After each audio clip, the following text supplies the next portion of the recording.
I know that, decisions I make, things that I do are not going to make everybody happy. There's some tough decisions that need to be made, especially in the turnaround business, but I think all business leaders can relate to that. But what I don't want to feel in life is I don't want to feel like I can't look over my shoulder because I'm not sure what is following me in terms of legacy, reputation, unfinished business, whatever the case may be.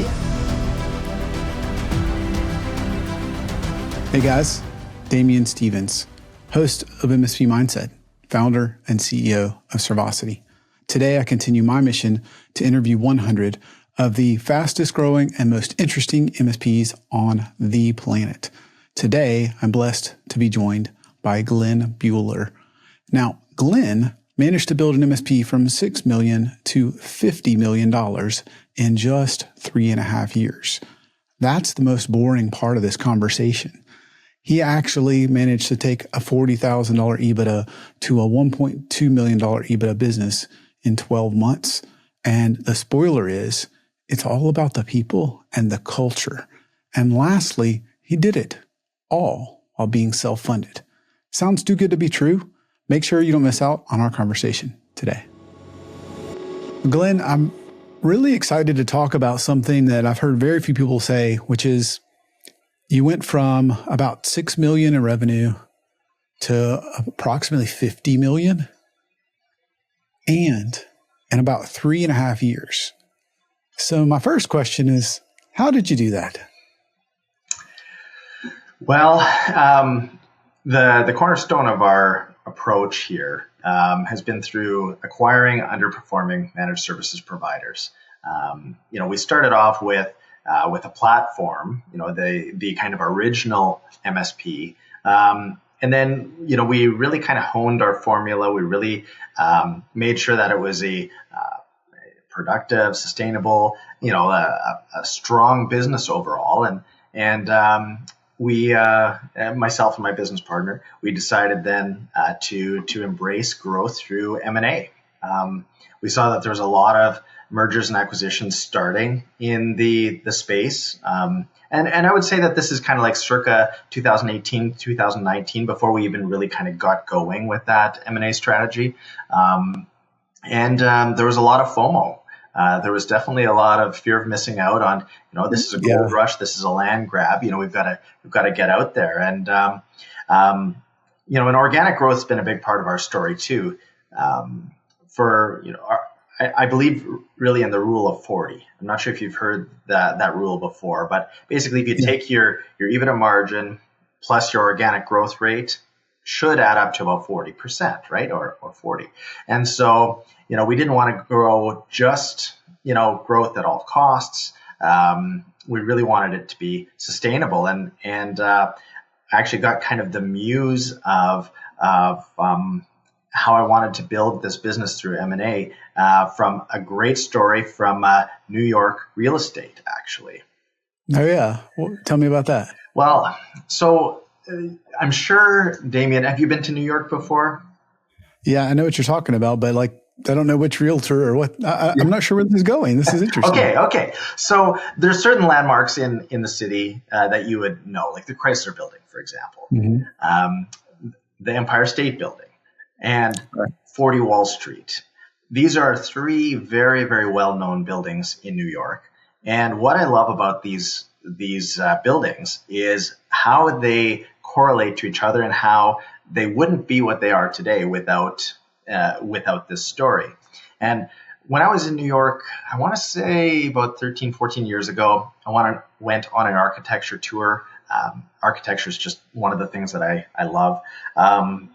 And so I heard this story and it's just stuck with me. And so without further ado, here we go.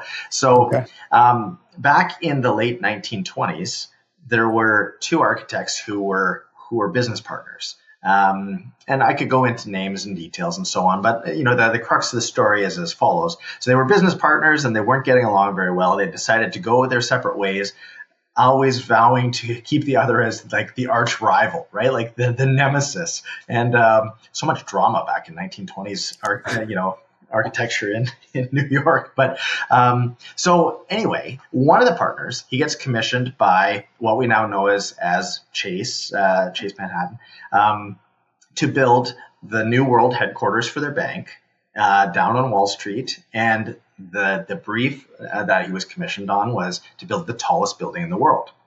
And so back in the late 1920s, that didn't take a lot, right? 40 stories would have got her done, right? So this architect gets to work designing the tallest building in the world.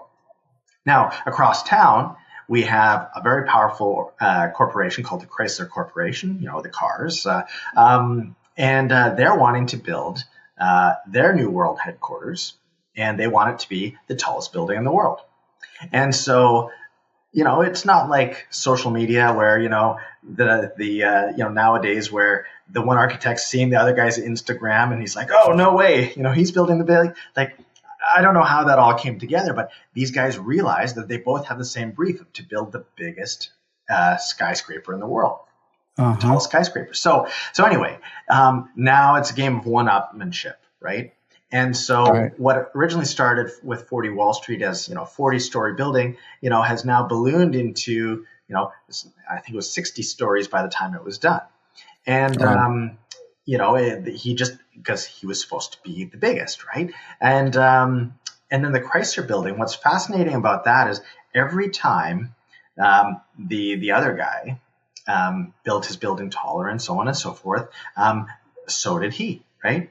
And so by the time 1930 comes around, I think it was April of 1930, 40 Wall Street finishes off, it's like a capping off ceremony or whatever it's called. And, it's I believe, right around 900 feet tall, something like that. I'm sorry, I don't have the stats. But, and it's celebrated as the tallest building in the world and so on and so forth. Now, the Chrysler building, what's fascinating about that is that iconic spire that we all see, with the lights, the triangle lights and everything. Well, what's interesting is they built that entire spire in the elevator shaft and unbeknownst to anyone else. So this other guy finishes his building, April 1930, and then the day after they finish, just pops it out the top. And now all of a sudden, it is not just a little taller, it's over 1,000 feet tall, this building. And it is significantly taller than 40 Wall Street. And, that's kind of like the, setting a world record, and then like the next heat goes and the person runs faster, right? Like just, you get it for like the blink of an eye, right? Right. And so this rivalry, fascinating. But where the Empire State Building comes in is that General Motors was also building a skyscraper at the time. And they were like, there's no way that our rivals, Chrysler, are going to have the tallest building in the world. So they actually redesigned the building. I want to say it was like 11 or 12 times before, like even during construction, to try to have the Empire State Building be as tall as it is today.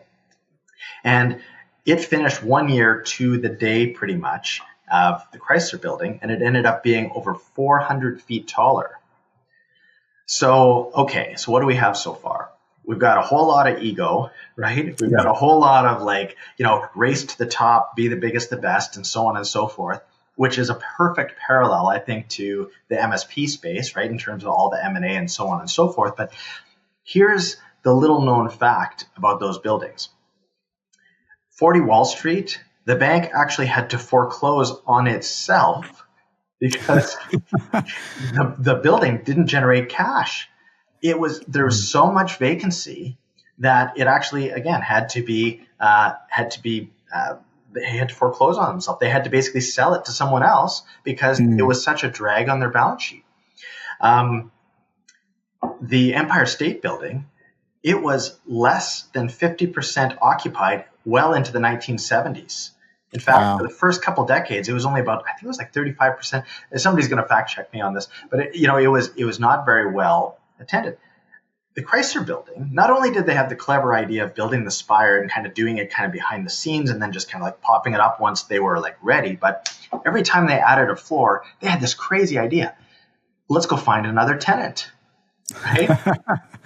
Hey, yeah, let's add a floor. Okay, do we have anybody to rent it? I think we do. Okay, oh yeah, we do.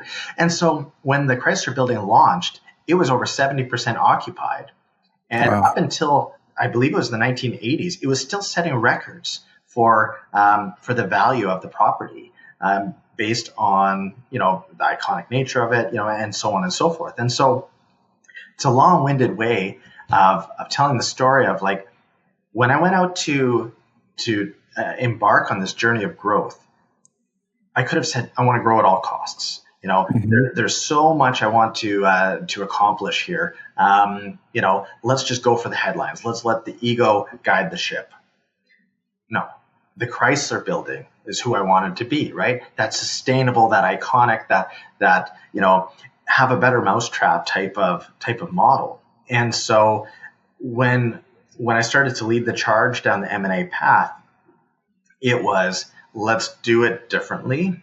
Let's do it smart. Let's do it sustainably. And that really guided my way through. So that led to a lot of restraint, even though, that type of growth doesn't sound like there was necessarily a lot of restraint, but it really helped guide kind of how I went about doing the deals, which deals I took, and how I obtained the funding for the deals, or even just how I would approach kind of the economic part of the deals. Hey guys, Damien here. As I continue to interview the top MSPs in the world, one thing has become incredibly clear. It's time that we let go. Even more than that, every time I focus on my zone of genius and get out of the way and do the very few things I'm good at and delegate to others, I'm ready for that next level of growth. So if you're ready for that next level of growth, one way that I could help you is with Servosity. We co-manage your backups and disaster recovery so you can focus on what you do best, let us do the rest, and then what we do is we test the backups every single day so you never have to worry. If you'd like to learn more, click the link below. So I want to get into that so we talked about around 3.5 years, 6 to 50 million. How many acquisitions does that represent? So in total, there were 8 acquisitions. Yeah, 3 asset purchases, meaning we just kind of bought the contracts. 2 asset purchases, and then there were 6 share purchases where we bought, the name, the whole business. Okay. And so let's say there's 8 deals you did. How many do you think you didn't do that you looked at? Oh man, there were a lot of deals. I've done some M&A, I've done some investing over the last 15 years or so, and I always say I only ever regret the deals I did do, not the deals I didn't do. Because the once in a lifetime deal, I'm sorry, I don't believe in that. Because I think a deal is kind of what you make it. There's certain parameters of a deal. There's certain, whether it's the economic, the opportunity, whatever the case may be. But like, you can take the perfect deal and you can wreck it. You can screw it up completely, right? Or you can take a dog of a deal and through sheer determination and, just looking at what the actual problems are, you can make that a good deal. So I refuse to subscribe to the thought process that, there's a once in a lifetime deal. But there's been a couple deals where it's like, it looks really good, and so on and so forth. But just for whether it was timing, whether it was just kind of not getting a good feel of it, whatever the case may be. Yeah, there was quite a few deals that kind of went fairly far along, like I'd say past the 50% point. That I would say there's probably as many deals as we did do. Deals that we didn't do that were kind of far enough along. Yeah. So if you had another, let's say 8 that went that far, you probably had a lot more than that were even earlier stages, right? Oh yeah, lots that we looked at. And, again, it's just having that kind of discipline, if you will, to try to acquire the right businesses. One of my favorite books, and I have many favorite books, but one of my favorite books, I just finished it. I picked it up in January and I just finished it over the holidays here, was called Barbarians at the Gate. Now, it's the story of RJR Nabisco, I think the Oreo cookies and Reynolds Tobacco. It was the largest in 1990 when this book kind of concludes. It was the largest leverage buyout that had ever existed. It was $25 billion. And what struck me as fascinating in this book is just we talk about deal fatigue sometimes, right? Where it's just like, oh man, like people start to give in because they just want the deal to be over, but I think that there's also the deal greed, right? If you look at the afterword of this book that's been updated as of, mid 2000s, like I think it was 2009, maybe, they talk about how like it was a terrible deal that ended up being done, and because everybody just wanted it to move forward so bad because like we've already gone so far, so on and so forth.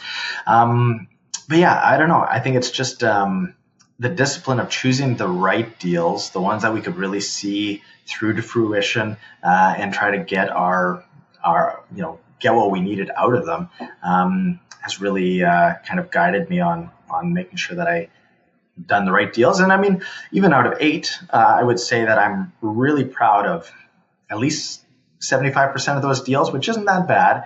But, a deal or 2 has made me rue the day I was born from time to time. Yeah, that's a better track record than a lot of people have with hiring even. So yeah, when you get into the nuances. I want to talk about the deal piece, but I don't have a pin in that. And I don't think we've really talked about, this is all self-funded. That's right. Mm-hmm. Right. So I think with PAE or something, that's still a lot of deals, but how did you manage to do this amount of deals self-funded? Well, and let's first of all talk what self-funding is. So one of the goals that I had in this, and not from a selfish perspective or anything like that, is that I wanted to, by the time the dust settles, by the time, we're done buying companies and so on and so forth. Some people talk about, owning, a smaller piece of a bigger pie and so on and so forth. My business partner and I wanted to keep as much of the pie as we possibly could. Again, not from a greed or anything standpoint, but honestly, if you look at some of these deals we did, no banker, no investor, nobody in their right mind would be like, yes, we think you should take our money and do this with it, right? So the whole investment thesis that I came up with was about taking the deals that don't seem terribly great and then making them into what I need them to be. And so originally we wanted to go out and see if we could get a bunch of money together and go out and just like go nuts and so on and so forth. But finding patient capital versus predatory capital, I think, is very different too. Like predatory, I don't mean that in a negative way, but like, it's kind of like, what have you done for me lately capital, right? Yeah. Where's my distribution? Where's my, are you paying back the note and so on? So to me, self-funded was making sure that we have 100% of the equity, which we do between the two of us. We're 50-50 in the business. And then making sure that the balance sheet is as clean as possible. So in terms of long-term debt to this day, we have just a shade under $300,000 worth of debt on the balance sheet. And that was crazy. An office reno that we did in 2009. That's just, we extended the terms because, why not? And then, a little bit here and there. And we did borrow for one of the asset purchases. I think we owe like $40,000, $50,000 on that one, but I think we locked in at like sub 3% or like some silly interest rate. So it's just, just keep it. But so part of the discipline that I talk about is for us to self-fund, you can get really excited about doing deals, right? If you ask anybody who's in M&A, they really get excited about like doing the deals, finding the deals, seeing the deal through. And I think there's such a high on that. And so for me, what I wanted to make sure that we did was that we could only do the next deal after we had generated enough cash flow from the last deal to kind of rebuild that war chest and do it again. And in my mind, what would happen with that is that the first couple deals are a little tough, right? Because we ended up using a lot of our working capital toward these deals, right? And stretching ourselves pretty thin, even a little reckless, if you will. But then once you start to get those streams of cash flow in, it should replenish faster, but you should also be better at the integration, at the turnarounds, and so on and so forth. So the velocity could improve over time. And so that was really, kind of my thought process, is that I can't do another deal until I have enough of a war chest done to finance that deal. And using our own cash did a number of things for us, in terms of who do we need to sign off on the deal? And I advocate always use advisors, people who are looking at the outside, who can bring a rational approach to it, and so on and so forth. But we didn't want to have to go to a banker. We didn't want to have to go to an investor. We wanted to be able to say, like, we want to do this deal, and then use our advisors to kind of limit our risk, not eliminate our risk, but limit our risk, and ask us questions to make sure that we had done that. And so, so that's really what we did. And my whole model of doing the deal was, again, we were buying underperforming assets, right? And so these are companies that are, good people doing good work, just not doing terribly great business. Mm-hmm. And so, and this is a subject that I want to make sure that I'm crystal clear on, is that I wanted to make sure that as we were buying these businesses, that we let people participate in some of the spoils, in some of the upside that we were able to do. I want to jump in there, because when you say people running a business, but not great at business, I think that's where most of us as MSPs start, with the technical hat on. Some of us don't get that business hat on, or not fully. So I think I can very much relate to that. And in our kind of conversation, this is what struck me, which is sometimes buying underperforming assets means paying pennies on the dollar. Right. And just getting the best deal, which would ultimately be accrue to your benefit. Mm-hmm. So that was really interesting about how you're viewing the alignment and how they have upside. So yeah, I just wanted to jump in and say this struck me more than anything. Mm-hmm. So please go into detail there, Glenn. Absolutely. So I think that just kind of my whole, I'm a small town guy. I grew up in a town of 1,500 people. Everybody knew everybody's business, more than they should have probably, so you're really only as good as your reputation.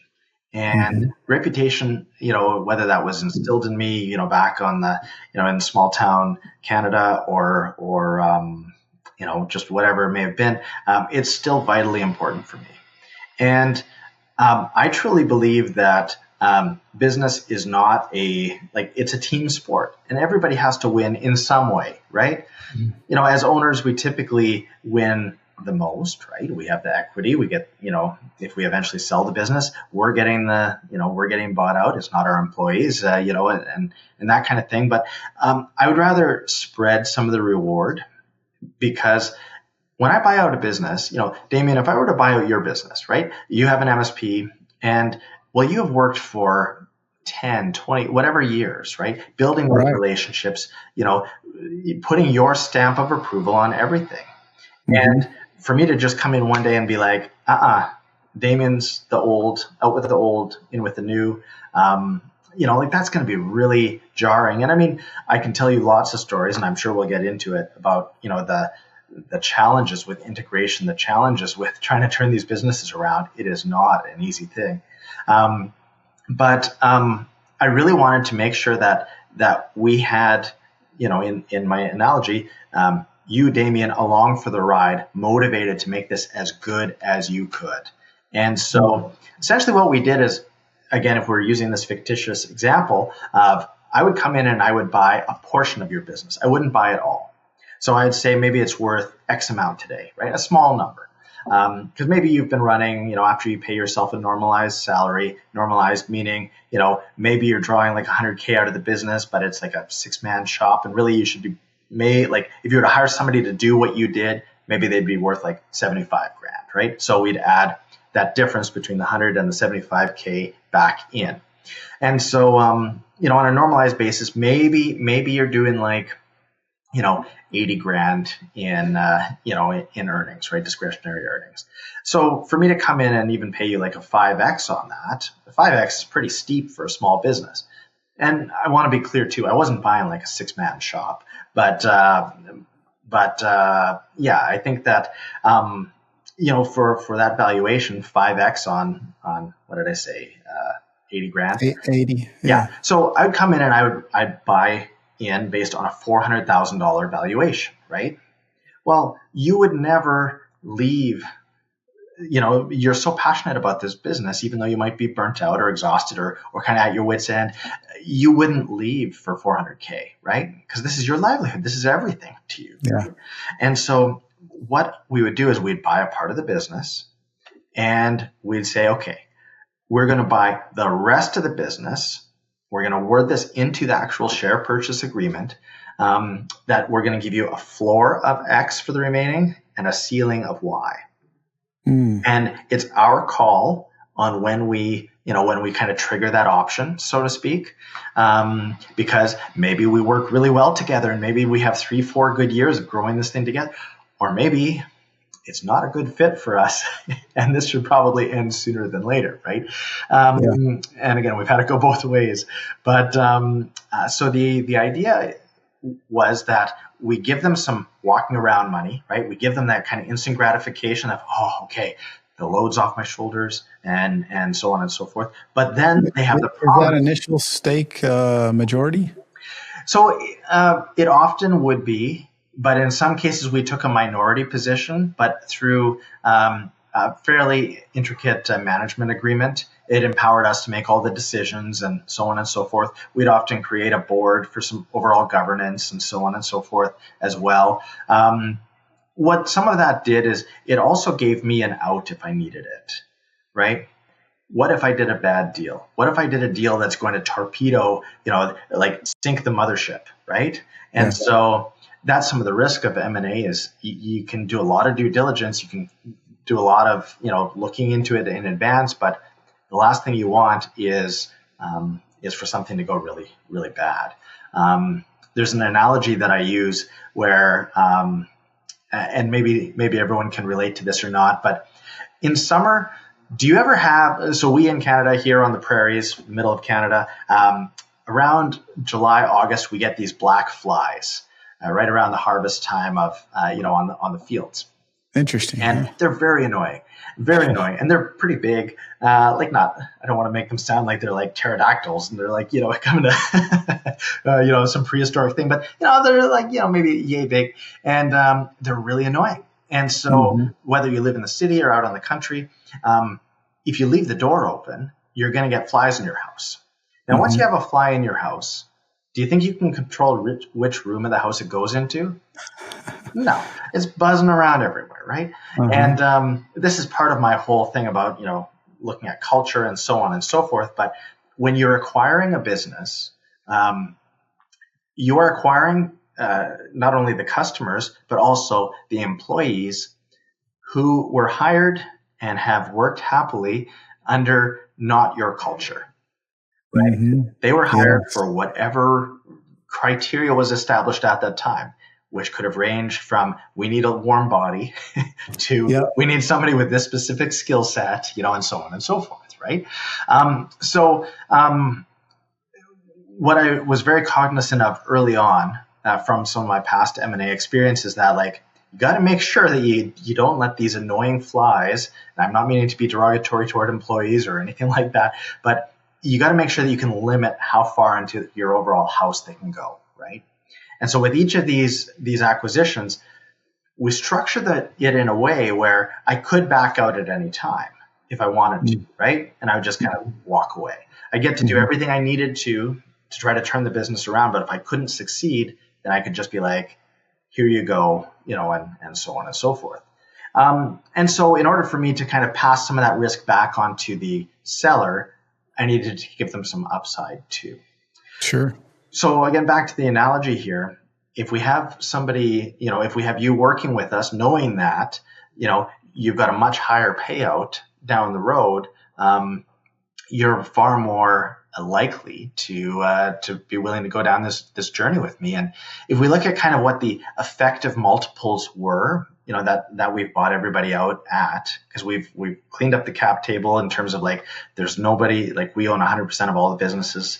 If we look at what the effective multiple, meaning what they ended up getting in total versus what the kind of originating EBITDA was, that those multiples are off the charts, right? Like ridiculous. So what you mean is of all time.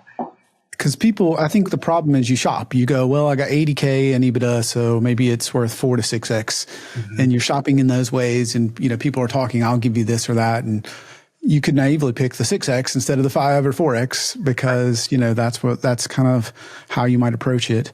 But we were talking before, and if you don't mind sharing the little details, Glenn, I believe you picked up a business with like 40K in EBITDA. Mm-hmm.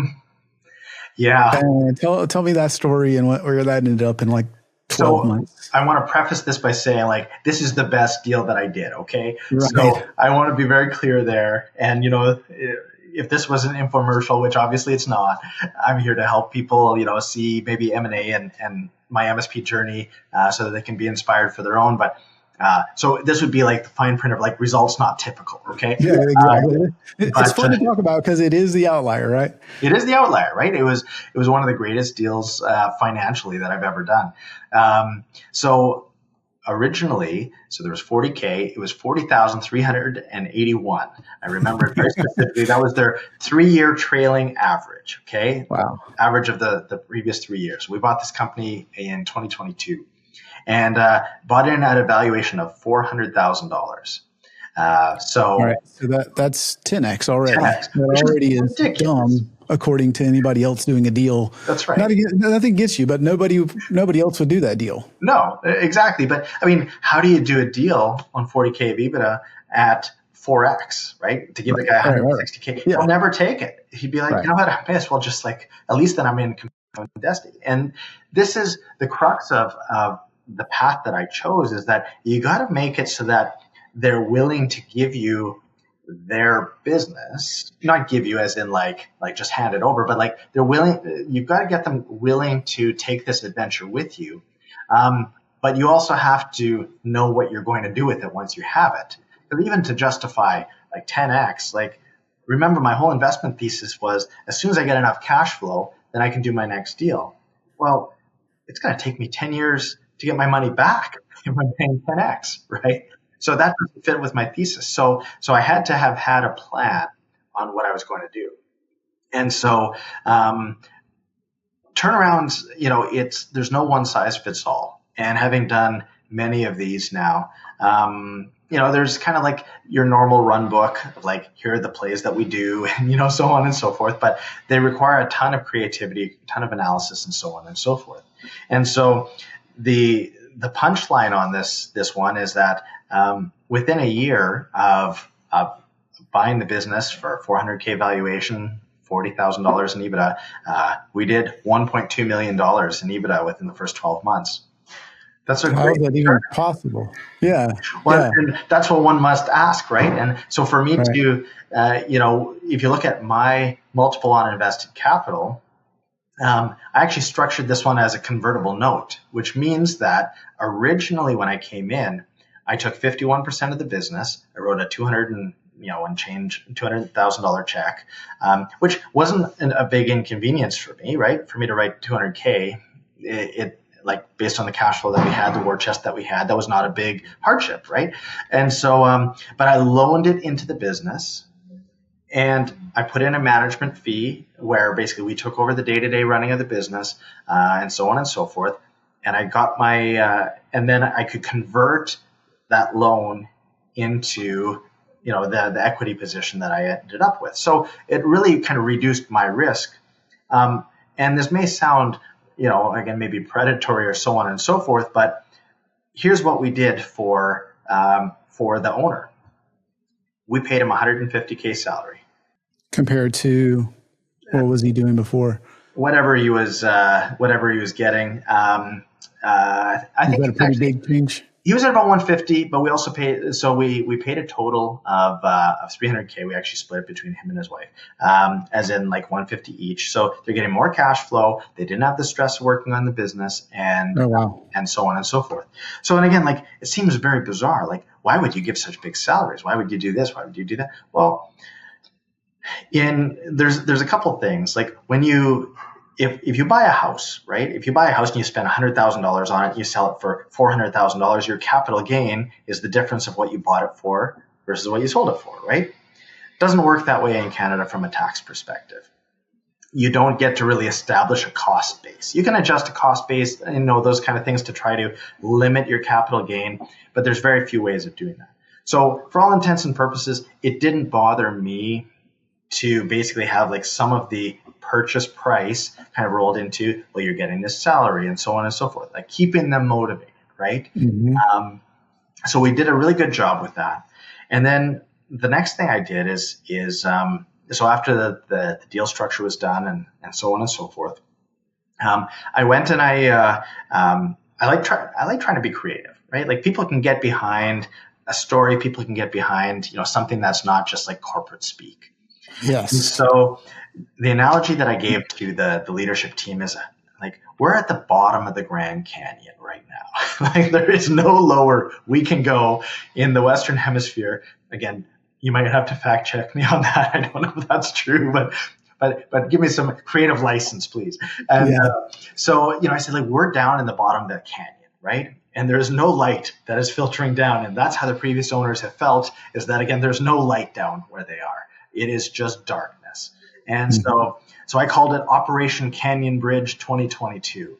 That was like our special mission. And so every single week we would look at revenue attainment, we'd look at cost alignment, we'd look at all these kind of things, and we'd have a weekly view of kind of our plus minus, right? One of the things that underperforming assets all have in common is that their customers are under optimized in terms of either wallet share or overall spend. Sometimes, again, Damien, let's say that you are an MSP and you've been, you started off as a technician, you're now running this business and so on and so forth.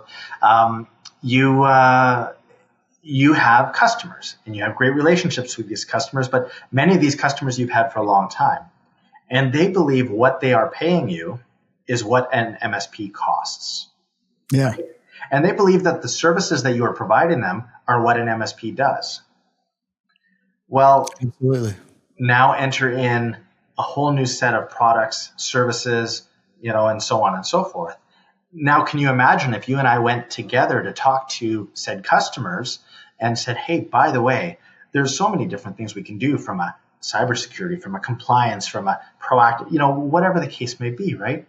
And most customers, some of them would say, oh man, like this sounds like an upsell, like I'm just going to stick with it. But most customers would be like, I didn't even know that was a thing. And a well-crafted pitch, which really focuses on the customer's needs, can help increase that spend. So we were able to not only add significantly more customers to this business, we were able to increase the spend that we got with many of the customers, not each of them, but and then we were also able to create some significant cost synergies. Now, cost synergy, I know what that sounds like. Right. Blood on the streets, letting people go and so on and so forth. Right. That's not always what that means to me. Now, one of the parts of my thesis, it's pretty simple, my approach to the personnel side of these turnarounds. Number one is, if you want to be here and you're doing what we expect you to do and you're doing it with a great attitude, I want you to be here too, right? I've always got room on my team for people who EOS, or the Entrepreneurial Operating System, from the book Traction, Gino Wickman's book, very powerful book, really changed the way that I looked around at business a bunch of years back. It talks about the GWC, right? The get it, meaning when you explain what you want, does the employee's light bulb go on, right? Like, do they get it? Number two, do they want it? Are they self-motivated to go get it done? And then three, do they have the capacity to do it? Meaning, do they have the energy, the knowledge, the experience, and so on and so forth to get it done? Well, if somebody doesn't get it, they're in the wrong role. If people don't want it, they're in the wrong company. It's time to usher them out pretty quickly. And if they don't have the capacity to do it, well, you can train them with the asterisks of if you have the time, right? Mm-hmm. And so the first thing that we do always is we look for the GWC.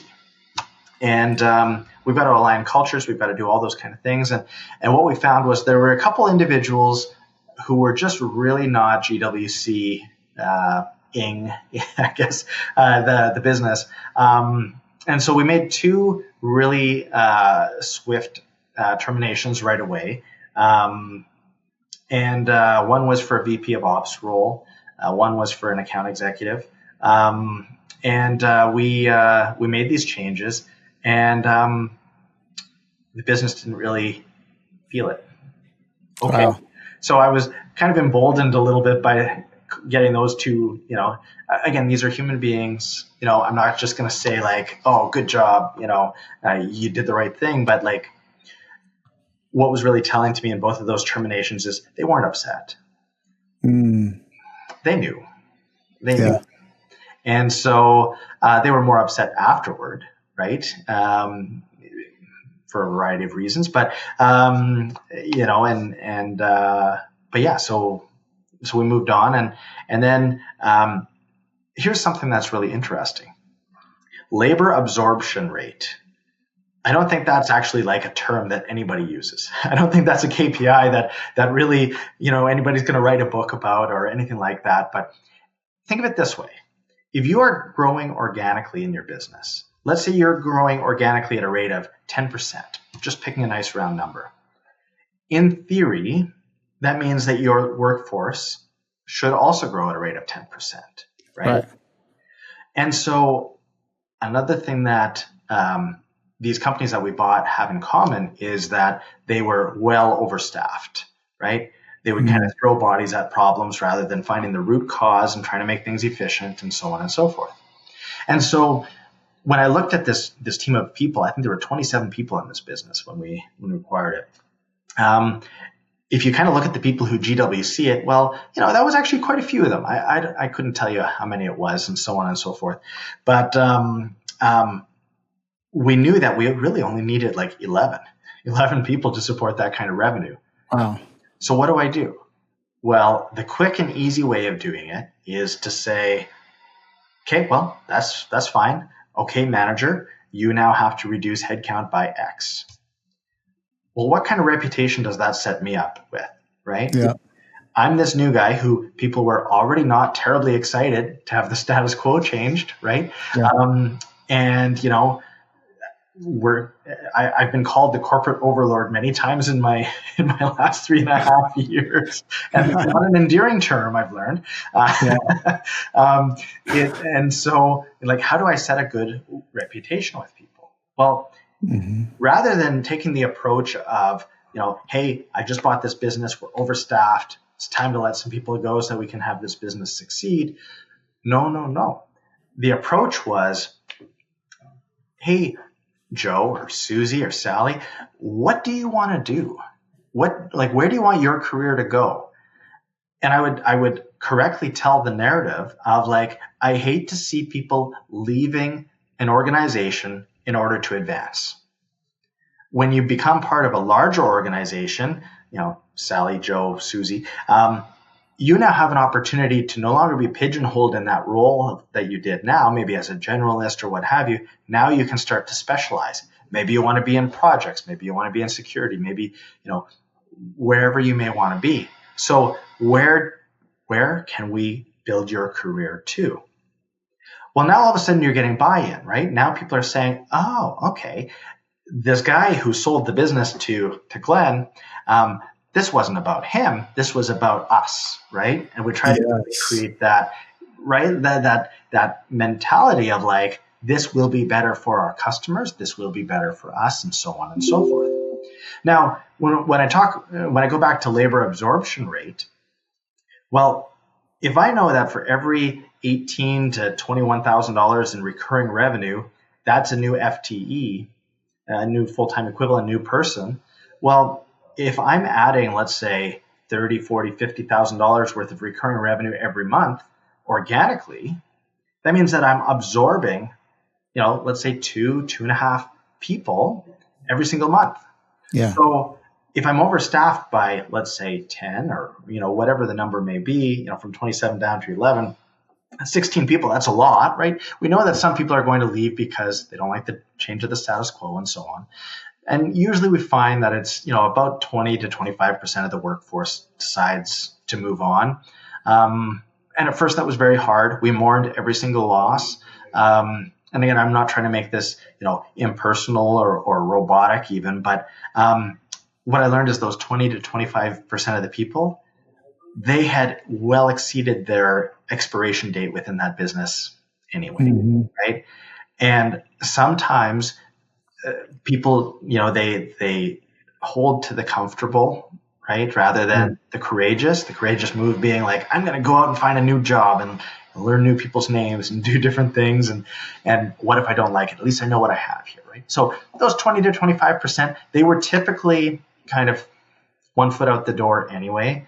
And sometimes we'd lose people who were really bought in, and those have hurt. That's been a big challenge over the course of my last several years. But anyway, so you have some natural attrition where we're not the bad guys, right? And then you're absorbing the rest into your organic growth by providing new opportunities to the personnel. So it really becomes a win-win. And so what ends up happening is, let's say again, we've got Sally and Susie here, okay? Well, right now they're on the income statement of the newest project company, right? This company we just bought. Well, now we're moving them off the income statement onto another income statement where we would have gone out and we would have hired people brand new that we don't know, that haven't been trained, and we would have started fresh. So maybe this sounds a little bit like cheating, but we were able to right-size the expenses, optimize the revenue, and create a significant gap in the overall business. Now, you can only go so far with both of those two things. And I know I'm rambling here a little bit, but one of the big lessons that I want to impart here is if you're going to try to turn around a business, a lot of people do it looking at, if you split your income statement into thirds, okay? The first third being your revenue, right, the income side. The bottom third being the expenses. That's where most people look, right? Grow revenue, cut costs. I'm a genius, right? Yeah. No. I look at the middle third. That's where I spend all of my time. I spend all of my time there because that is really the crux of the MSP business. That's your cost of goods, right? What are your direct labor costs in relation to your revenue? I often use an analogy and say, look, if you were to take two vehicles, I'm a huge car guy. Perhaps you can sense that by looking at some of the things behind me. But if you were to take the engine out of the McLaren that's on my shelf there and drop that into a minivan, is it going to go as fast as the McLaren did? No. Not a chance, right? So, but you're thinking, okay, well, I have enough horsepower, right? Like I have the same horsepower, I have the same drivetrain and all that kind of stuff. That's the equivalent of saying, like, I put all my money and effort into sales, right? I'm trying to get the go fast machine to go fast. Well, then people are saying, well, the minivan's still not as fast. I see. We got to drop a lot of weight, right? We got to take out the seats. We've got to rip out the sound deadening, the radio, the electric motor for the door, whatever, right? And that's what people do when they try to cut expenses. And guess what happens? Nobody wants to ride in the minivan anymore. It's no longer a comfortable place to be. Right. No, the difference between the McLaren and the minivan is aerodynamics, right? At a certain point, again, it may look like the horsepower made the difference at the beginning. It may look like the weight cutting made the difference at the beginning. But as speeds climb, aerodynamics is what determines whether you scale. And so for me, the middle third of the income statement, the cost of goods, that is the aerodynamics of your MSP. That's where I spend all my time. The worst business that we acquired had a labor monetization rate, or said a little bit differently. If you're paying the employee for 8 hours a day, they were effectively billing about 46 minutes a day on average. Wow. 46 minutes, right? Wow. Well, that's not very aerodynamic, right? You're putting a whole lot of cost, a whole lot of money into this, and you're not getting very far. So again, I don't care if I'm now taking that 46-minute body and moving it into another corp to make this one look good. I'm just passing the problem, right? Yeah. How I solved the business is I focused on getting that labor monetization, or that utilization rate, as we often call it in our industry, back up to that 75%. I need 6 hours a day minimum out of that resource. And so now all of a sudden you're doing all this work, so much less people. That enabled my strategy of saying, okay, now I can start to move people around. Now I can say, Sally, you were a service desk technician, but now we're moving you into a security analyst and what have you. So it was really understanding and creating that business plan of understanding how we're actually going to turn these businesses around that enabled this whole strategy to work. Because again, otherwise I was just a guy who was way overpaying at best, right? At best, I was mercilessly slaughtering dollars at worst, right? Right. For deceiving. Right. So yeah, I mean, it's, again, I feel like I rambled on there a lot. There's a lot of different thoughts in what I just shared, but, that was the story behind that turnaround. We just saw it just getting better and better and better every week, every month, every quarter, to the point where it's like, wow, this thing is a cash machine. And it was great. Now, I want to tie that back to your other thought. You said that, let's say I'm an MSP, I got 80K in EBITDA, and you're going to pay 400K or value the company. And so you're going to make your initial investment for 51% or whatever that is. So there's a couple hundred, a little over 200,000. What's that upside? Now you've turned this $80,000 business into a $500,000 EBITDA business or whatever that is. So why do I care as the guy that's considering exiting to you, because now the business is worth more than the 400K originally? Well, when we originally did our deal, I gave you that floor and that ceiling of what I'd buy the rest of the business out for. Right. And so it's really incumbent on me to make sure that makes economic sense. But I can tell you without going into specifics that the remainder part of the business was in the seven figures. And there is not a hope that that this business would have ever been worth that. What kind of multiple do you need on 40K? You need 5x to hit $1 million. Like, it just never happened. Right. But now if we look at it, let's say the business is doing 1.2 in EBITDA, and let's say hypothetically my total cost to buy the business out was 1.2. What did I pay? Paid 1x. That's a good investment, right? And if I can, someday down the road do a recapitalization at like an 8 to 10x or whatever the number may be, if I eventually sell my business someday at an 8 to 10 to 12 or whatever it is, well, I paid 1 and I'm getting 8 to 12 or whatever the case may be, right?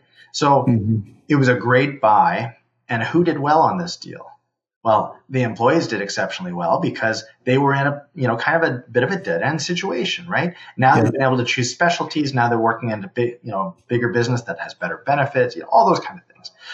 The customers win because now they have a broader range of services that they're able to access, and with a more mature business as well.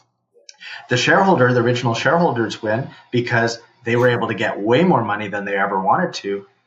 I don't have to feel guilty of doing an 8 times or 10 times or 12 times on my investment because I know I did right by everyone along the way. In fact, I feel like I probably did more than right, along the way, right? By overpaying or what have you. But it's that belief in my team, that belief in myself that we can do these turnarounds the way that we do. And believe me, I'm making this all sound really easy, really formulaic. Oh no, there is so much going on behind the scenes where it's like, I hope that was a good bet. I hope that was a good decision. I hope this pays off. But I want to get into that. But before we do, I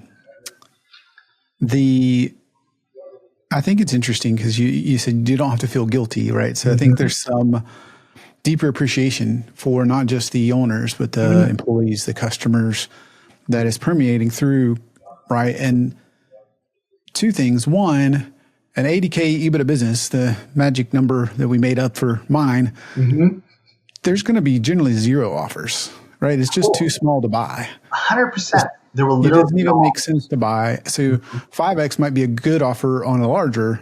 You're probably not going to get anywhere near that, even if you get an offer.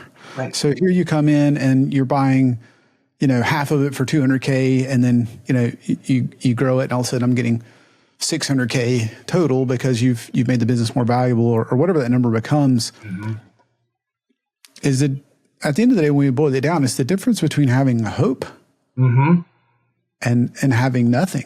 And the reason I bring that up is I had an MSP that's a customer of mine that just called me and said, "Hey, that's it." I'm like, "What do you mean that's it?" He's like, "I'm just done." I'm like, "What do you mean?" He's like, No, I'm just done." Like he had a key, his key guy walked away, was still giving him like a couple weeks notice, but was walking away.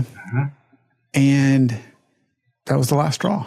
And I was like, "What do you mean?" And I was like, "You know how many people are trying to buy businesses like yours? Like, hold on for a second." And he was like, "I'm just done." And I got to see firsthand that it wasn't great for us because all their clients were calling and we didn't have all the answers. It was really bad for the customers. And certainly it was bad for the team that was out of a job. You know, so when you're in these particular sizes, like some people, if they haven't been out to market, don't realize you can't sell an 80K EBITDA business generally, MSP, for any amount. You practically can't give it away.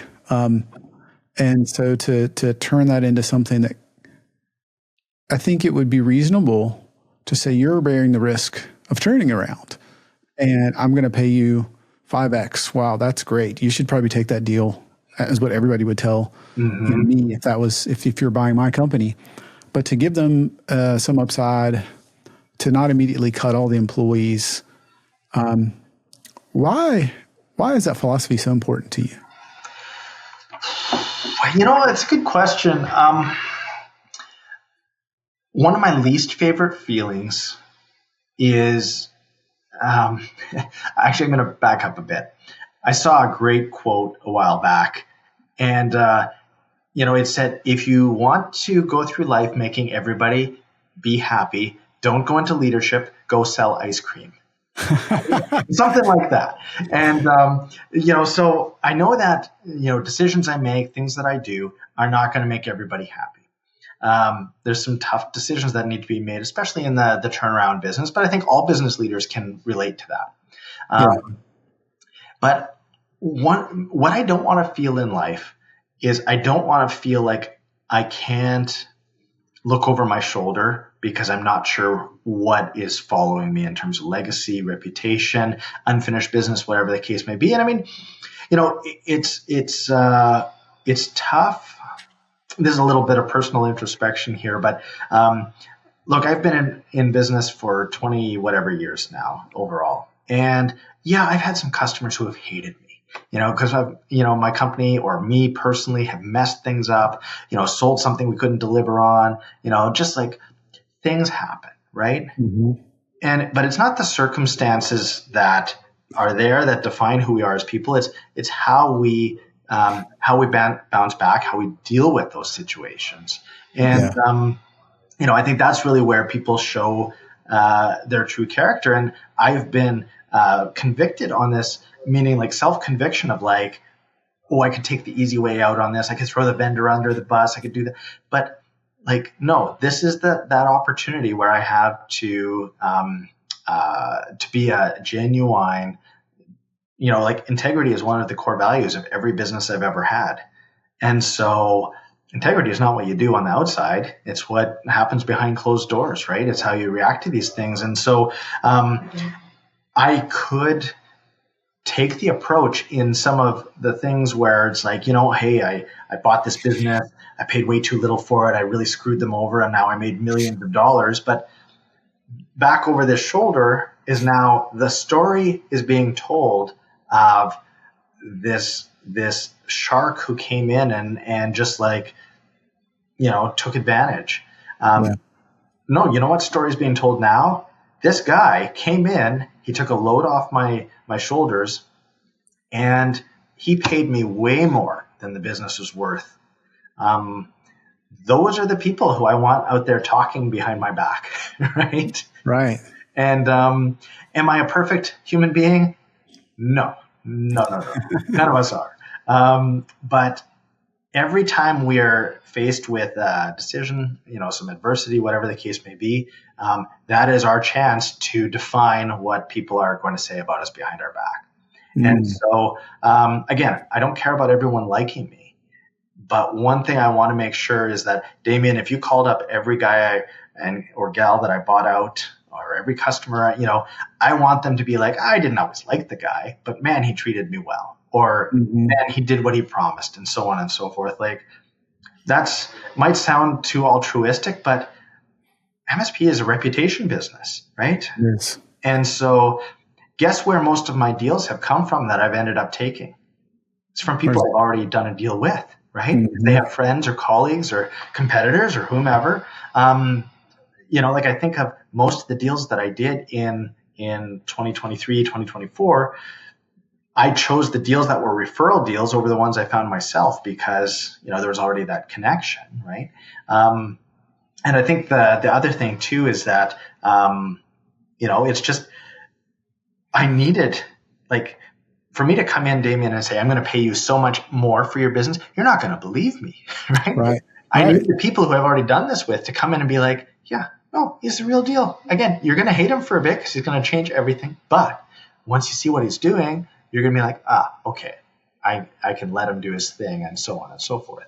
And I think that it is really important to me for those reasons. And, at the end of the day, I just, I think there is a little bit of guilt in terms of like how much money we make off these deals. And again, like it's been, a lot of it isn't realized yet, but in terms of like even cash flow, like, it's like, man, yeah, I do really well on these deals, but I don't have to feel like it was ill-gotten, right? Right. Everybody kind of participated. Everybody got what they wanted or needed or what have you. And again, that's important to me because, look, I grew up with very little, and I'm kind of first generation, have versus have not. And, I just think of my family, for example, like my folks and so on and so forth. And like, how would they have reacted to somebody like me? Right. Yeah. And so I want to be the person who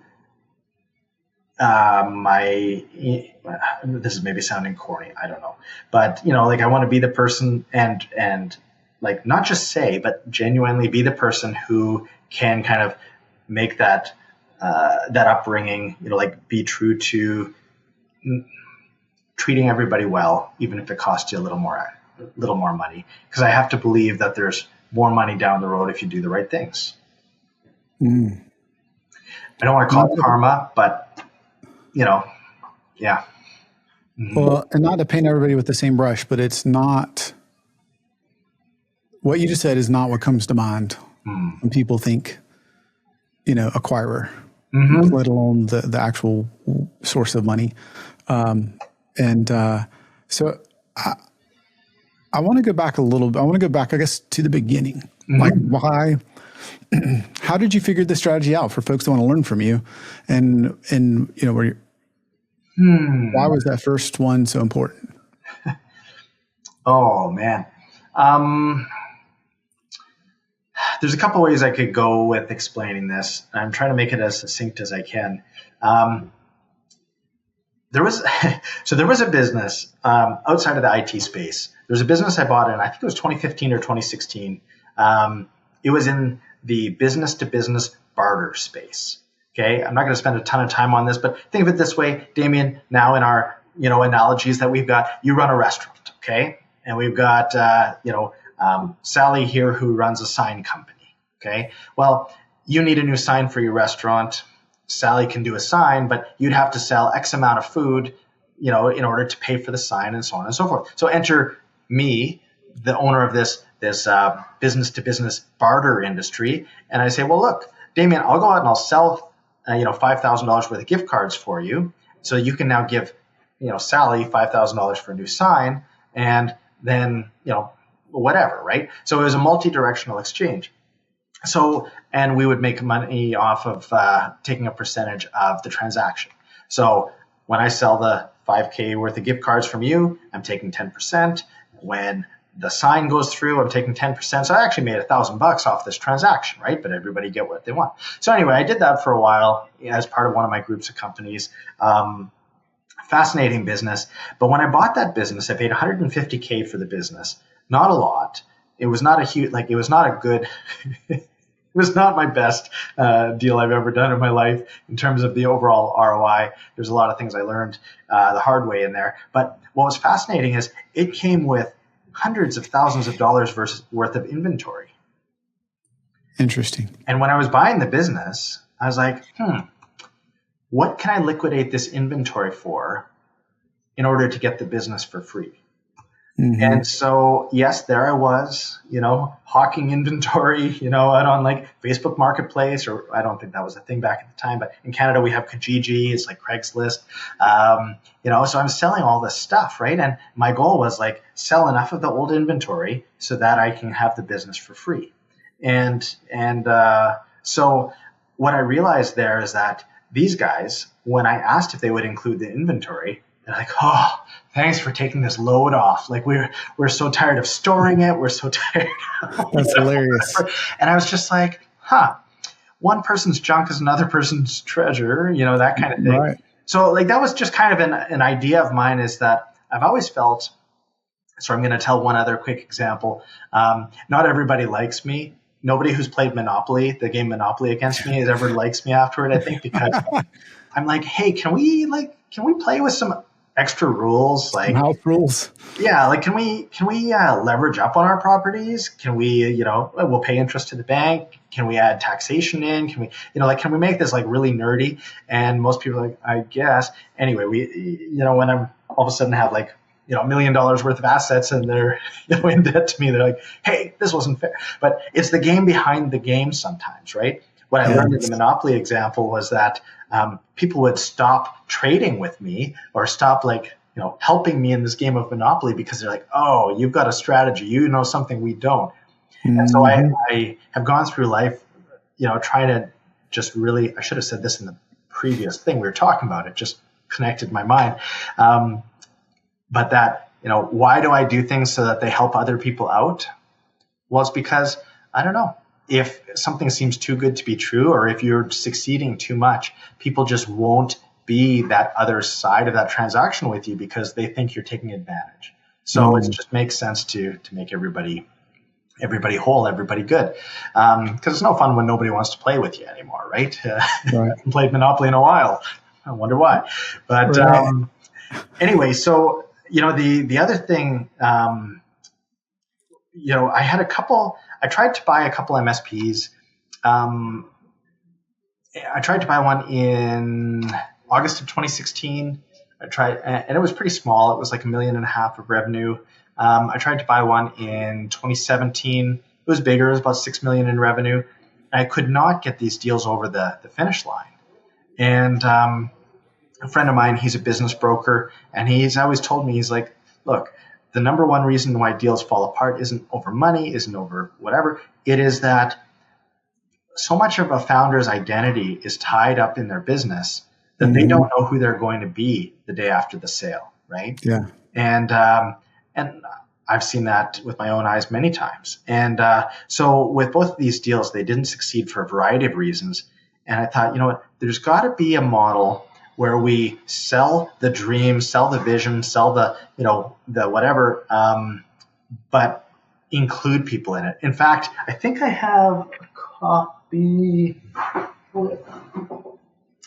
right here of, this was the original, kind of like prospectus, if you will, that we would sit down and we'd present ad nauseum to potential sellers, where we'd walk them through exactly how things work, and so on and so forth. And, it's 78 pages long. It's very, very long. But what the parts that everyone resonated with were they're like, oh, so we're along on part of the journey for a while. Like that's what everybody that I ever pitched on this, they're like, oh, like you're not just discarding me. You're using what I built. You're developing me a little bit and so on. So that's really what seemed to kind of resonate with people. And so it just over time, I really do believe anytime you go to market with any sort of strategy or pitch or product, don't make it perfect. Just get out there and get your customers to tell you what's good and what's bad about what you're bringing forward, right? And then pivot accordingly. Silly me, I printed like 50 of those books only to find out that like it could have been half the length and just focus more on like the touchy-feely stuff, not the economic side of things and so on and so forth. And so eventually I just didn't bring the book. I was just like, hey, this is what we're doing for you, for your family, creating this generational difference for you. Mm-hmm. That's what would really sell people on it. Mm. So it's all about learning from them, figuring out how they're going to proceed the day after the sale. Yeah. And what kind of generational difference it makes to their family. That's right. Interesting. Really interesting. What would you say is the biggest lesson you learned over all the years in business? Culture. I don't think you're allowed to say that if you're in the M&A business. You're not supposed to like people, right? Isn't that the way? Well, I mean, look, if I were simply a transaction guy, right? If I were coming in and I was just doing a roll up, and I was trying to arbitrage the deal, right? Meaning gather up a bunch of pieces and then like put it back on the market and try to sell it right away. That's one thing. But no, I'm trying to create a larger entity here. And what I learned, what was painfully obvious, not obvious, what was painfully learned, I should say, is when I did my first couple deals, really strong culture, really strong kind of, we had a ton of forward motion. So we did an asset purchase in April, and then we did another asset purchase in May, and then we did in October our first big out of province. So like we're in central Canada, out on the west coast, we did a big deal there. So all three of those deals went extremely well. It was a ton of work. I spent, I think, 25 or 26 weeks on the road that year, just trying to make sure everything was good. And we did a really great turnaround on that one. And everything was great. We bring in then the fourth one, and again, really, really good experience. That was the one that was, that we turned around and did the 1.2 in EBITDA on it. The fifth one, oh my goodness. So Bill Gates has a quote that I really like, and he said, like, success is such a lousy teacher because it teaches smart people they can't fail. And so our fifth deal was like, whoa, that was the eye opener for me. Because, not that I was being arrogant or not that I was, but, do something once and maybe you're lucky. Do something twice and you're consistent. Do something 3 times and you're skillful at it, right? And getting the same results. But it reminded me that we really had to not take anything for granted. What we found in this other business was that and I want to try to be fair and kind of anonymize this in case anybody who's involved in my business knows, like as in any of my employees listen to this. But the previous owner, the founder of the business, was an exceptionally passionate individual. And, again, if you were my customer, Damien, because you've pretty much played every role possible in my analogies here. Yeah. You're my customer, okay? And you were saying, I'm unhappy with the service. He would literally go to your house at 2:00 in the morning and fix that printer for you if you wanted. Like himself. Wow. He wouldn't get one of his team members to do it and so on. And he could run himself ragged, setting expectations unrealistically. Mm-hmm. And then, now all of a sudden we have to, that's the bar that's been set. And so when we bought that business, it was doing about $102,000 in EBITDA, after paying a reasonable wage to the previous owners and so on and so forth. But if we look at the average EBITDA, during COVID, there were a lot of government subsidies in Canada. And so if we were to taken out those subsidies over the last 3 years of business prior to our acquisition, they would have actually lost money each of those 3 years. And so this was a business that was really challenging. And I kept saying, one of the other sayings I love, by the way, is our systems are perfectly constructed to deliver the results that we're getting. Mm-hmm. Right? Yes. So whether that's in life, like there was a while there, I mean, I always have room for improvement, but like health-wise, I was not, I was like, man, I got to lose like 20 pounds. Well, no, my diet and my exercise were perfectly aligned for where I was at, right? Yeah. And so the business was perfectly aligned for the financial and cultural and service level results that business was producing. And so it's really hard to change those attitudes. And through the owner's passion, he viewed us as the judge, jury, and executioner, as this is just what I've been able to ascertain after the fact. But, he felt, I think, by us making some changes, that we were basically like giving him the sentence that he was a bad business owner. And therefore, rather than being like, oh, I see, these guys have a different mousetrap, a better mousetrap, whatever, I think he took the approach rather of saying like, no, I have to fight to prove that everything I did for the last 21 years or whatever it was right after all. And so it was so incredibly contentious.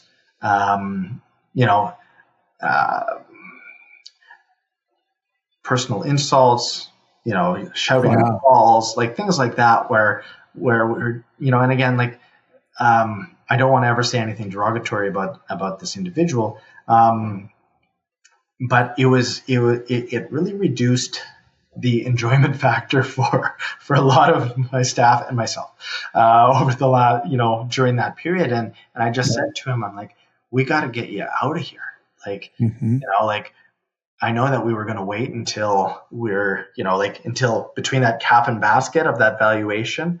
But it's like, I got to get you out now. Like, we bought them in July. By December, I was like, you got to go. There's no room for you. And unfortunately, really dragged his feet and, just made things very contentious. And we eventually finalized the deal for June of the following year. It was a very long year. But what I learned in that is that how do I spot these things early on, right? And as I was explaining, I think he was the last one I used the book on. As I was explaining all the different things and so on and so forth, he was very agreeable. He was very complimentary and so on and so forth. But there were other flags that I noticed that just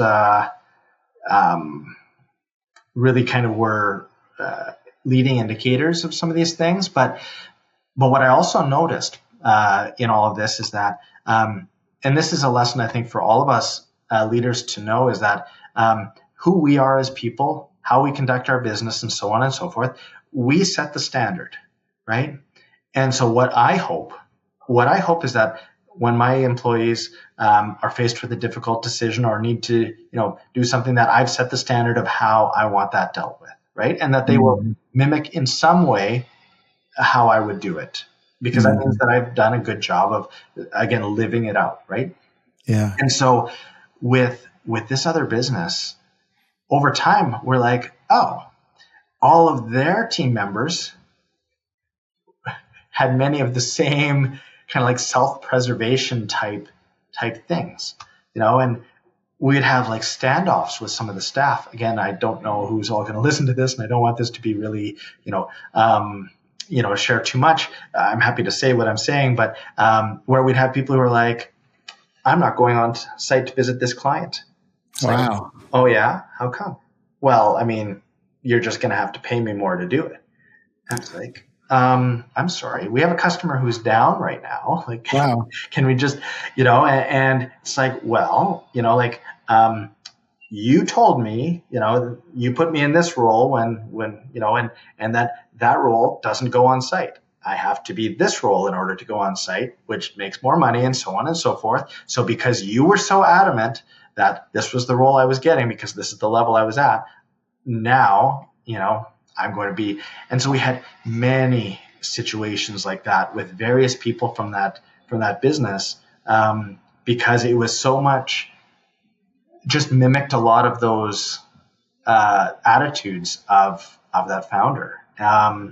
And again, I have nothing against the founder and so on, and we cut him a check, and we actually ran into each other in Costco a couple of weeks after the deal, and it was smiles and handshakes and everything. It was good, but like when you're in it, it's so with that, what we realized, it was not only some self-reflection on me and my leadership team on we really do have to set the standard of all times, but we also need to protect the culture.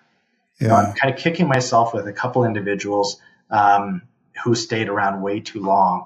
I kind of got this, my spidey senses were tingling, so to speak, like this person's not a good cultural fit.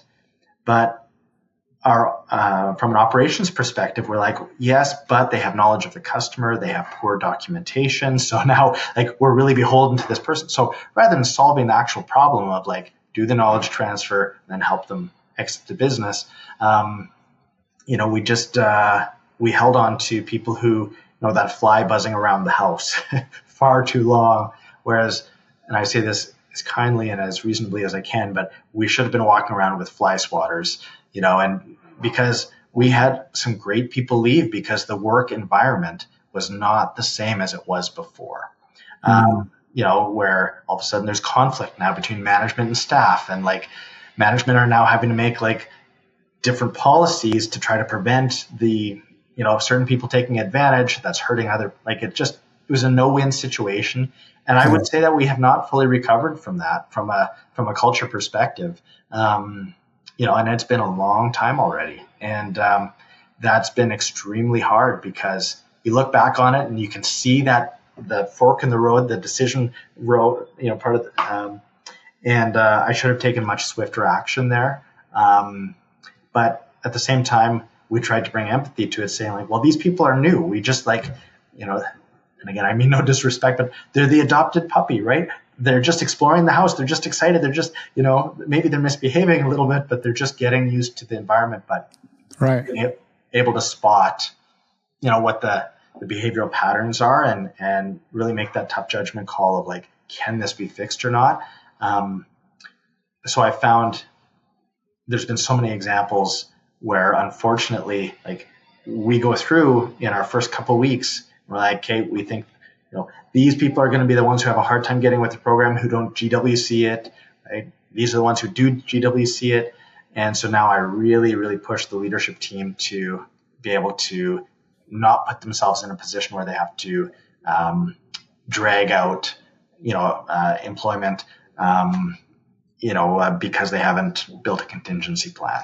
So work in progress, but my goodness, protect that culture at all costs, because that's been the absolute hardest part for me in all of this. I could talk more about that because I feel that more strongly and more painfully than I feel the successes of all the financial success. Because that's, we're still again feeling the effects of that to a certain extent. Yeah, it's really hard. You can't read culture on the balance sheet. No, that's right. 100%. Though you can see its effects on the income statement. Right. Yep.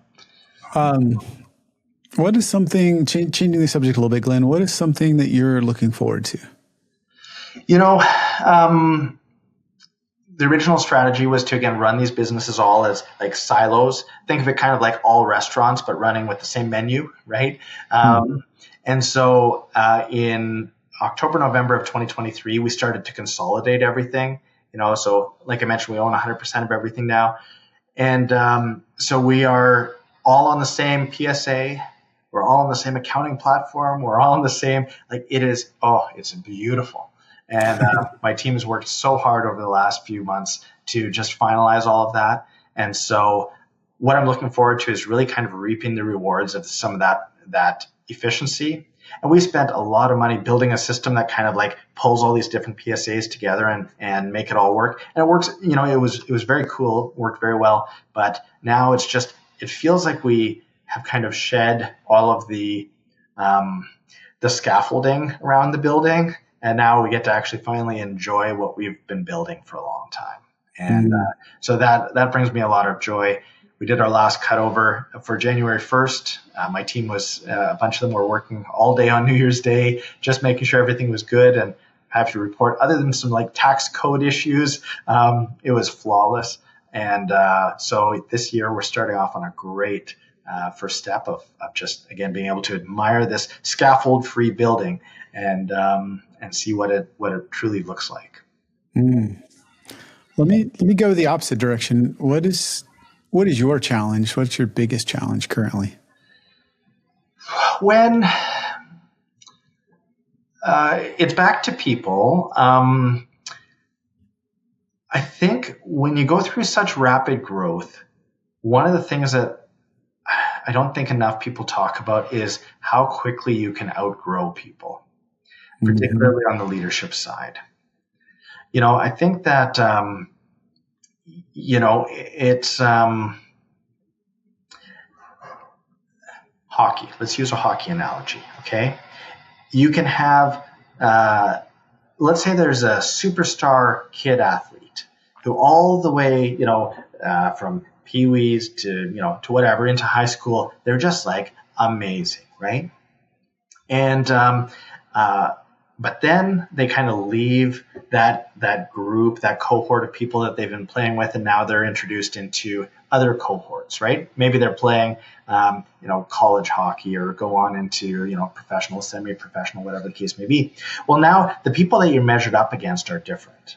And some of them have been there, maybe their second or third year in this system and so on and so forth. And that all-star who looked really good at certain levels of the business, maybe they aren't able to reach that same level of excellence when you go into the next stage and so on and so forth.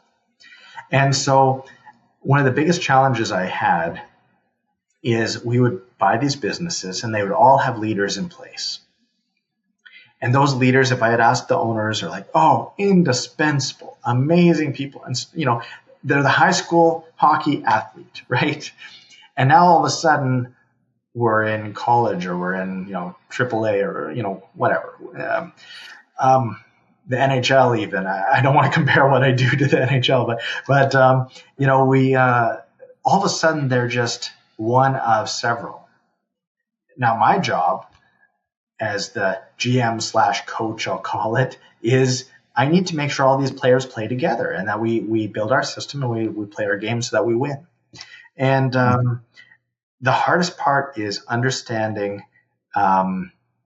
who has not been able to maintain that pace of growth in their career, right? And so it's heartbreaking, honestly.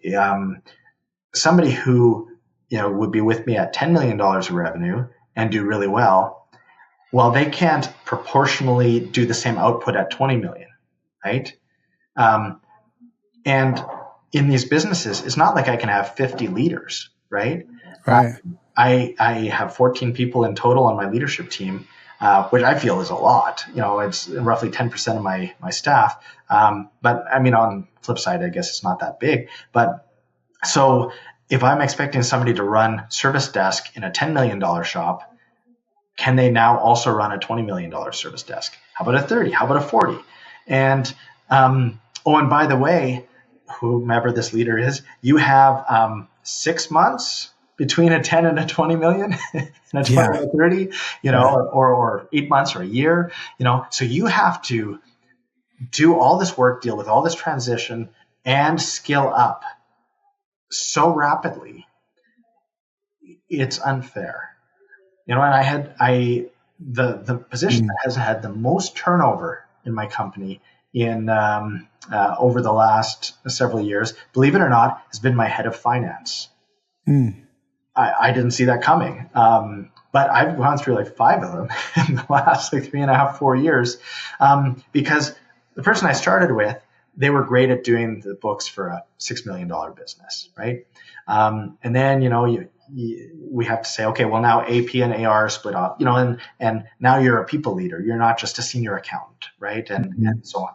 Oh, and now we have to deal with all these tax things. And I'm looking for capital allocation strategies and like your feedback on that. I'm looking for, all these different things. And I would burn through these heads of finance, every like 6 to 8 to 9 months. And my senior leadership team would be like, what's wrong with you? How come you can't keep somebody in this seat? I'm just like, oh, that's not the problem. The problem is the seat keeps getting bigger and bigger and bigger. And, it's harder to fill that seat because it's just so different. So I took the strategy then of hiring somebody who was like above where I needed. And then the risk there is you don't want them to be underwhelmed, right? But so far, it's been since February. It's been very good. February of last year. So April. But I'm kind of in that awkward stage right now where some of my leaders have been able to rise to the top and prove themselves indispensable. And others, I feel like they're stuck back at a milestone $10 million or $20 million behind. And so it becomes that decision of like, okay, so do we develop these people? And how quickly can we develop them? Or do we bring in fresh ideas and fresh talent? And, surrounding yourself with mentors, people or peers in the field who have kind of been a step or two ahead of you, that's been really positive for me. I've got one gentleman I know quite well, and they're about close to double our size.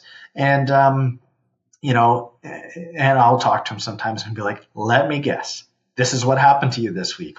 This and this and this. Like, yes. How do you know? He's like, oh yeah, I know. He's like, yeah, there's no answer. It's just going to suck for a while. And, just watch for this and this, and so on. And, surrounding yourself, building your network is so incredibly powerful with people who have been there before. And that's really what I've learned. But again, from a leadership perspective, like as leaders, we set the tone of the business. And that's my biggest challenge right now is just I've got a very willing leadership team, and I've got a mostly able willing or leadership team. But I need both of those in order for us to continue to grow. And we've taken a pause on some of our M&A right now until I kind of stabilize, and just kind of figure out how to deal with that next level of leadership, whether we just take some time and reskill what we've got, or whether we make some strategic hires to create a couple more layers, or like a layer or two maybe, and just enable everyone to succeed that way. That's great answer. What's the top book or 2 or 3 books that you would recommend? I know that'll be a challenge for you, Glen. The E-Myth by Michael Gerber, hands down. The E-Myth, the whole thesis of it is it talks about the 3 personas that we need in order to be successful in business, and that the number one reason why businesses fail is not because of lack of customers or lack of strategy or good product or anything. It's about the wrong people being kind of in the wrong spot. My business partner, Brian, great guy. I give him so much credit because what he realized is that even though he has entrepreneurial tendencies, he's not the entrepreneur. And even though he has really good management tendencies, he's not the manager. And so when I took over the business in 2016, we had talked about that in the first 4 years of our relationship from 2012 until 2016. And, he was still kind of holding on but for me, I'm an entrepreneur, and Michael Gerber talks about the technician, the one who knows the craft, the manager, who's the one who kind of craves order over the chaos, and then the entrepreneur who sets the vision and kind of lives in tomorrow. And so the book's fascinating because it talks about the conflict that exists between the 3 of these and just how to set that up. And our turning point was really when we used Brian's strengths where Brian was really strong, my strengths where I was really strong, and then brought in a really, that management layer to kind of bring the 2 together. So that book changed my life. I always used to get down on myself because I'd be able to take a business so far, and then I would just like plateau. And I'm just like, how can I never break through this? And what I realized is I wasn't playing to my strength. So that book is what single-handedly taught me that lesson. I would recommend it to anyone. The E-Myth or the E-Myth Revisited. It's on my bookshelf back there somewhere. I could not recommend it enough. I love that. When you're back in the acquiring game, is there a way you would describe the folks that should reach out to you or that you're kind of in the market for at some point? Typically, I'm looking for businesses that have between $2 and $5 million in revenue. I'm looking for businesses where the owner feels that they have kind of taken it as far as they can. They're tired. They've given it their all, and they're just, it's time. And geography-wise, like currently, I've been focused particularly on Western Canada. So that would be from Manitoba, where I am, think Minnesota, North Dakota, and then west through to the coast. But Canada overall is an area of focus for me. I would love to do business in the U.S. I'm not sure. The U.S. is 10 times the market size of Canada. So when I do go into the U.S., eventually I will. I want to make sure that I give it the appropriate amount of attention because everything's different, right? Taxes, labor standards, all of those factors. So again, I don't want to make what I jokingly call the Michael Jordan mistake. Just because I'm amazing at basketball doesn't mean I can cut it as a baseball player. I'm not saying that he was terrible, but it just didn't play to the same level. And I'd rather do what I'm really good at. And rather than try to just assume that my success or that my momentum will take me into areas that I'm not terribly skilled in or set up for success in. Mm-hmm. Well, Glen, how can folks listening to this find you and reach out and connect with you? LinkedIn is a great place. I just search for me on LinkedIn. I always try to make sure I get back to you and connect with everyone there. Would love that. And we can send messages back and forth and see if it makes sense to connect. I'm always happy as well to kind of share parts of the journey we didn't talk about here today, though we did cover a lot of different things. I want to be the person that I wish I had along this journey. And I look forward to seeing how my skills and lessons learned can benefit others. That is an amazing gift. Make sure you take Glen up on that. Mm-hmm. And speaking of gifts, thank you for the gift of being on MSP Mindset today. It's been amazing. Thank you, Glen. My pleasure, Damien. Thank you so much for the opportunity.